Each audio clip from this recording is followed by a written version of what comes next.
Hi, this is Pam Wenger. I'm going to attempt to record video on top of this quick sketch demo of a watercolor portrait. I begin on my portraits with shadow shapes in burnt sienna, and I use Winsor Newton burnt sienna. It's a nice warm tone. I apologize for the glare on the video. I'll try to correct that on the next one with my lighting. So I'm going in and finding the shadow shapes. Actually have drawn most of the shadow shapes very lightly in pencil, and then I just fill them in burnt sienna. Sometimes I go darker on areas where there will be a darker shadow. It gives a nice head start to dark areas because you'll be overlaying other colors on top of the burnt sienna. I use a very watered down color at this stage, so I can change my mind. I'm using hot press 140-pound paper, and it does not lift very easily. Notice I soften edges as I go. If I see an edge that I just don't want to call attention to itself, I'll dig into it with the point of my brush. There I go. Or maybe soften an edge completely. Notice I've gone darker in the shadow shapes inside of her eyes there. And I'm actually putting down a layer of burnt sienna on her irises, which I tend to not do if it's a blue-eyed person, but with brown I can go ahead and do that. She stops staring at me with that ghostly look. So notice I do go in a little darker in some areas. The video doesn't, it shows very cool color here. It's actually a warm burnt sienna. I'm putting in very light layers for some areas, a little bit darker in others. This video is speeded up 4 times. I really can't paint that fast.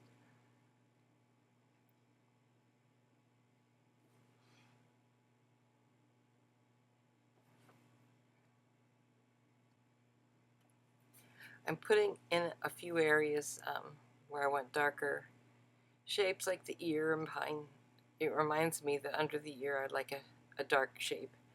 I do like to go in and present one of the darkest places on the portrait, and that'll be the nostrils. I'll have to go in with a couple passes on those, and I want to bring her to life a little bit with a little bit of color on her lips. I think I'm using alizarin right there at the moment. A little bit more of an orangey color on the right hand side.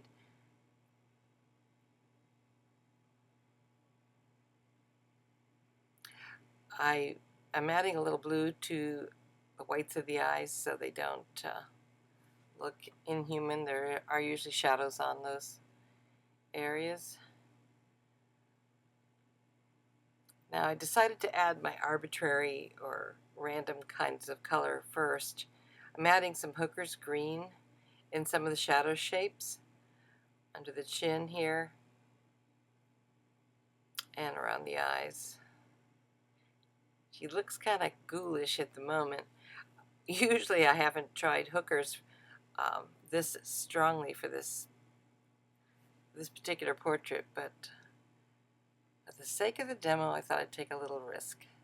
I'm putting in some eyebrow color, starting with maybe an actual burnt sienna, not burnt sienna, but burnt umber, which would be a brownish color. But then the eyebrows are a chance to play. I drop in some blue, maybe some purple,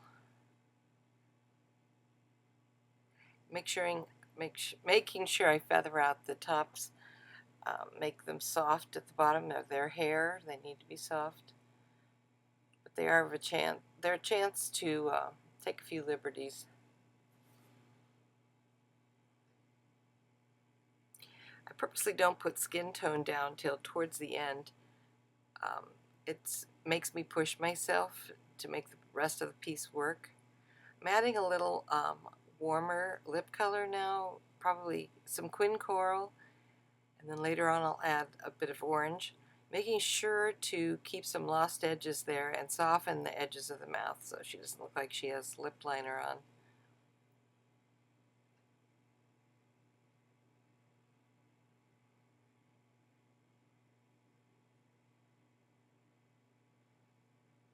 The shadow shapes around the nose I'm restating. Again, I apologize for the glare. I'll try to fix that in the next video.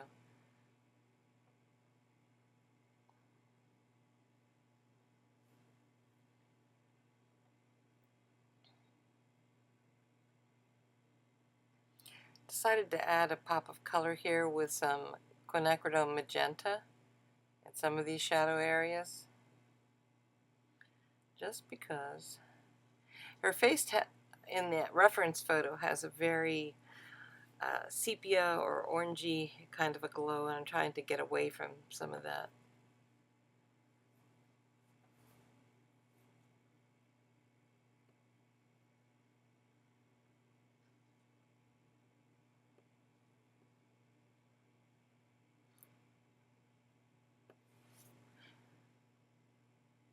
That's reading a bit brown in the video, but it's actually more the flesh color, which is vermilion plus Winsor Yellow Deep.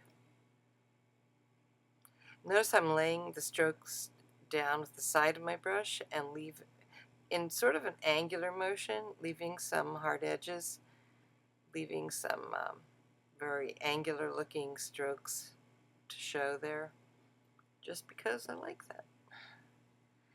And I'm trying to sculpt her face. My strokes sort of mimic the planes of her face. I'm trying to be very careful with the sculpting on her nose. You don't want that to be harsh. I leave a lot of lost edges there. And the shadow shapes under the chin need to stay warm as well. Don't go in with the purples or blues, even though the photo might read that way. I'm adding in another layer of burnt sienna in the pupil area. In the iris area, sorry. I'm letting that dry, and then I'll zoom in on the eyes. And I put a few little eyelashes in there. Now I'm kind of extending that sienna color out a little ways. Not going crazy with the eyelashes, though. Put a few more little shapes in for the eyebrows. Add a little blue.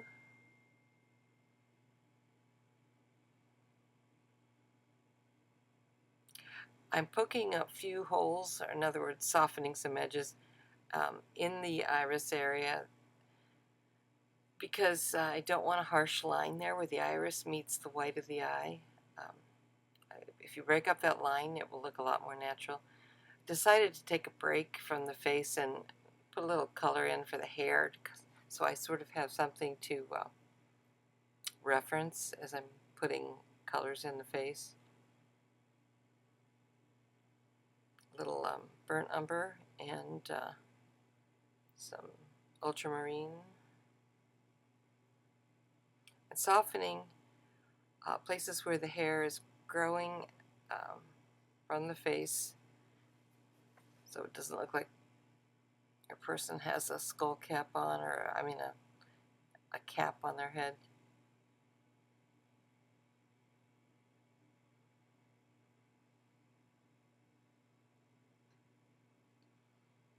Adding in some burnt sienna along with the blue and burnt umber. I tend to not do the hair all at once. I just wanted to get some color to reference. And now I'm going to zoom in on the eyes. I'm adding the darks of the pupil with indigo. And notice I'm dropping in some additional burnt sienna so I can make that pupil kind of bleed into the iris area so it's not a distinctive circular shape. And I'm sort of bringing those shapes out where the shadow in the lid and the eyelashes are. Notice that's not a harsh line at all.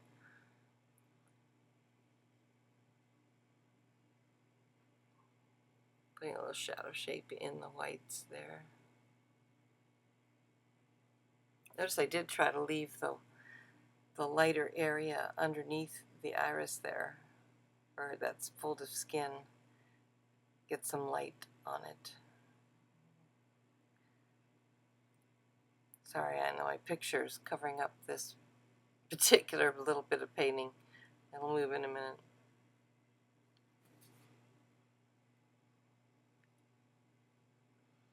Again, I'm adding additional burnt sienna.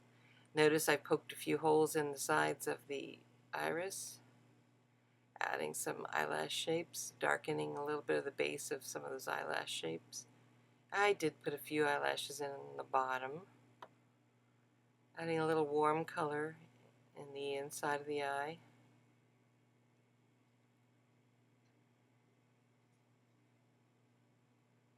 Okay, I added some quinacridone coral on the eyelid. I'm feeling the need to warm her up.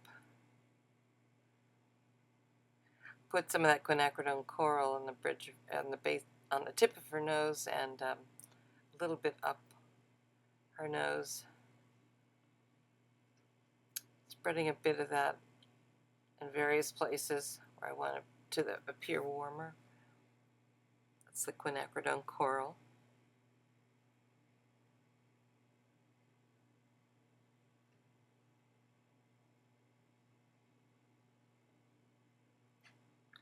I added a bit of brilliant orange into some of these spots to give it a pop of color.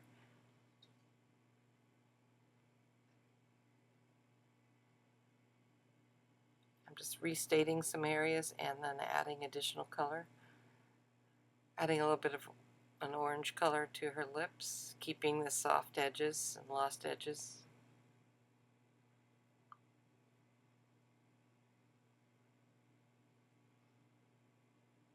Adding a little bit of a line there for the crease in her eye. Notice it's not going to be a solid line. Just kind of suggest it here and there. And same with the interior line where the lips meet. Make sure that's not a solid line.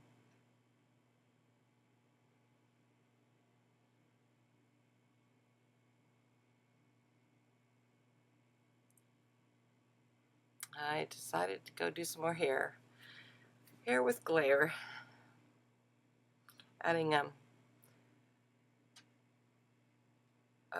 burnt sienna and some blue. And I will add some alizarin into this too.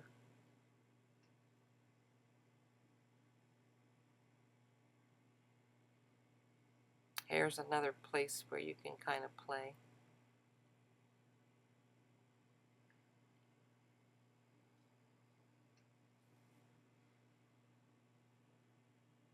I get some darker areas down toward the bottom. You can kind of define her shape of her face a little bit with the darks of her hair on the left side. I'm adding a bit of quin coral here. Felt like she didn't look warm enough.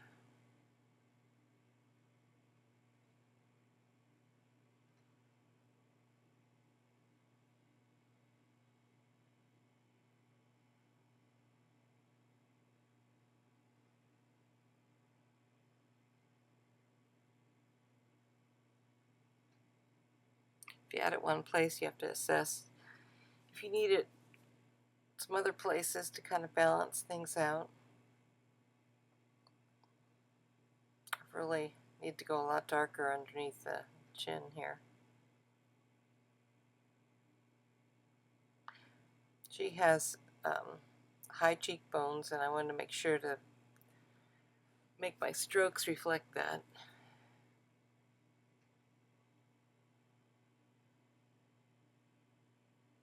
Adding a little bit more warmth to the lips.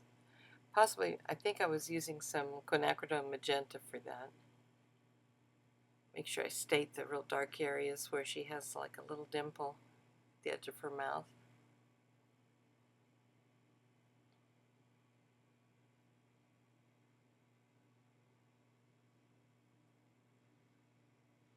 Just working my way around the picture, noticing where I might need some more warmth, adding maybe some oranges here and a little bit more of the flesh color. I put some hooker's green up on her forehead just because I felt I needed to balance out the hookers I had other places.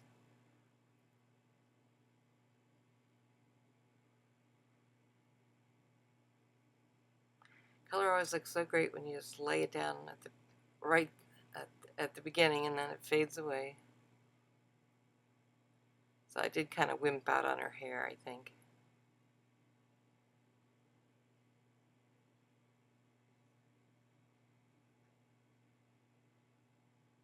Remember, this is a quick sketch. If it were a more finished portrait, I would think about the shapes that her hair is making and do a little bit more definition.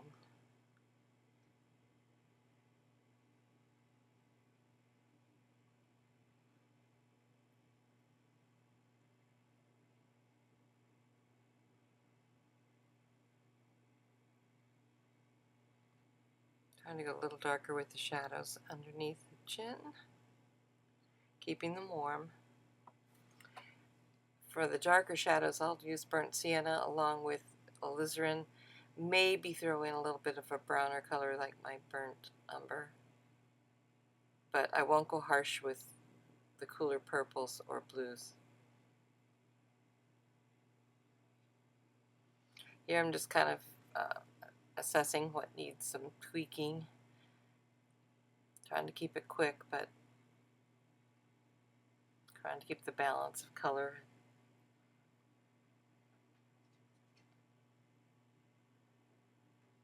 Adding a little bit more strength to the cheekbone suggestion there.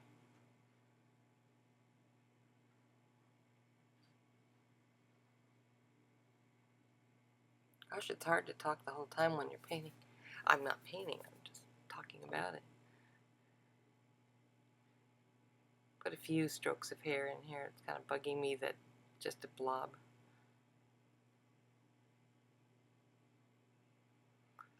And I think I'm calling it quits. There's a better picture of it zoomed in. Thanks for watching.